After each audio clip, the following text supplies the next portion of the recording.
Hi everyone, I'm here. Welcome to my channel. Today we're going to make the best apple pie with cinnamon ever. And it's super easy. You can do it. I believe in you. Let's get started. Okay, first things first. We need some juicy apples. I've got Granny Smith apples, but you can use whatever you like. Peel them, core them, slice them up. Then we're going to sprinkle some cinnamon on top. Now we just want a little bit of that nice warm cinnamon. You don't want too much or else your apples will be bitter. Just a little goes a long way. Next, we're gonna pour some lemon juice on there and we're gonna toss it all together. The lemon juice is gonna keep the apples from turning brown and it's gonna add a nice tartness to the overall flavor.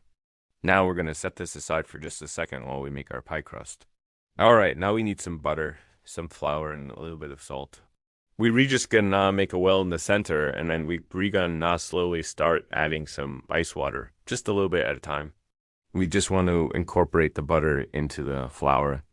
You don't want to over mix this or your pie crust will be tough. You'll see it starts to come together. It's almost like making a snowball, right? You just want to get your hands in there, get it nice and cool. Once you have even pieces, you'll roll them out and you'll have two pie crusts. We're only going to use one today. What you can do with the other one is freeze it for a later date. You can make some apple dumplings, some apple turnovers. You're welcome.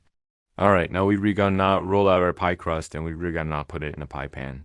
Now we just want to roll it out nice and even all around. You'll see we have some extra dough.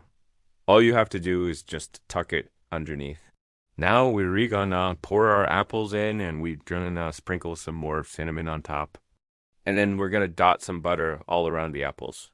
This is going to add some extra flavor and juiciness to the apples. And you'll see once it bakes, the butter will melt and it will all kind of mingle together. It'll be delicious. Now we're going to pour some apple cider in there and we're going to bake it in a preheated oven to 375 degrees for about 45 minutes or until the crust is golden hued and the apples are bubbly and juicy. I do like to put a pie shield on there because sometimes the crust gets a little too brown and I don't like that. But if your oven is like mine, that might not work. So just keep an eye on it.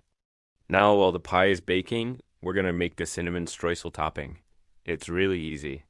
We're going to combine some flour, some brown sugar, some more cinnamon, and some butter. We're just going to cut the butter into the dry ingredients until it resembles coarse crumbs. You could also just use your fingers. I like to use my handy-dandy pastry blender thingy. It's really easy. Once the pie is out of the oven, we're going to let it cool completely before we put the topping on. We don't want to put it on hot or else the butter will melt and then the topping will just kind of become a gooey mess. Once it's cooled, we're gonna sprinkle the streusel all over the top and then we're gonna bake it again at 350 degrees for about 15 minutes or until the topping is golden brown. And voila, we're done. Look at that beauty. Just let it cool for a few minutes before you slice it. And I promise you, you will never have a better apple pie with cinnamon than this one. It is absolutely delicious. The apples are so juicy and bubbly, and the crust is flaky, and the cinnamon streusel topping is just, I don't even know what to say. It is insanely good. I promise you, you will not be disappointed. Thank you so much for watching. Bye.